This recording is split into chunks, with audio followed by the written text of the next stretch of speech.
तो दोस्तों, कैसे हैं आप लोग?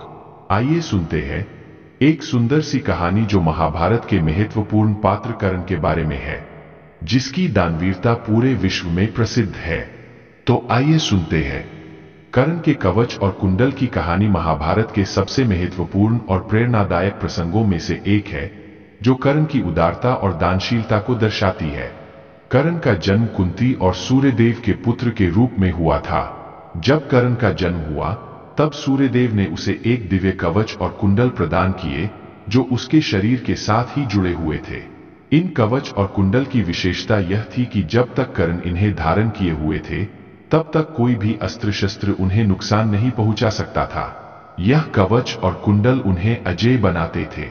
महाभारत के युद्ध की तैयारी के दौरान अर्जुन के पिता और देवताओं के राजा इंद्र को इस बात का भय था कि कर्ण के पास ये कवच और कुंडल होने के कारण अर्जुन के लिए कर्ण को पराजित करना असंभव होगा। इस चिंता के कारण इंद्र ने ब्राह्मण का वेश धारण कर कर्ण से उनके कवच और कुंडल मांगने का निश्चय किया।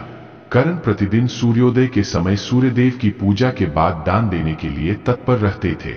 एक दिन जब कर्ण सूर्य पूजा कर रहे थे, तभी इंद्र ब्राह्मण के वेश में उनके पास पहुंचे। कर्ण ने उन्हें ब्राह्मण समझकर उनका आदरपूर्वक स्वागत किया और उनसे पूछा कि वे क्या चाहते हैं। इंद्र ने उनसे उनके कवच और कुंडल दान में मांगे।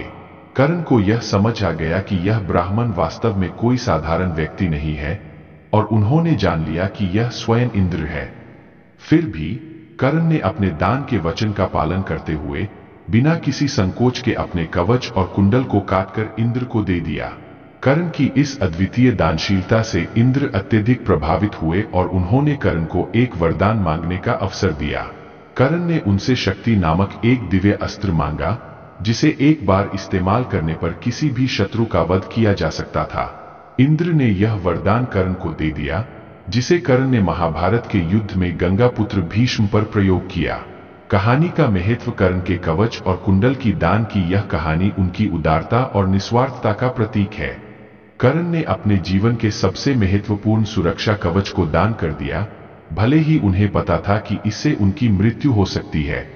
यह कहानी सिखाती है कि सच्ची उदारता और निस्वार्थता कितनी महत्वपूर्ण होती है, और यह कि अपने धर्म और कर्तव्य का पालन किसी भी स्थिति में करना चाहिए। कर्ण की यह दानशीलता उन्हें दानवीर कर्ण के नाम से अमर कर गई। तो दोस्तों, कैसी लगी ये कहानी? आशा करता हूं अच्छी लगी होगी। कृपया कमेंट करके बताएं। वीडियो को लाइक करें, साथ साथ शेयर करें तथा चैनल को सब्सक्राइब करें, और इसी तरह इस चैनल पर प्यार बनाए रखें।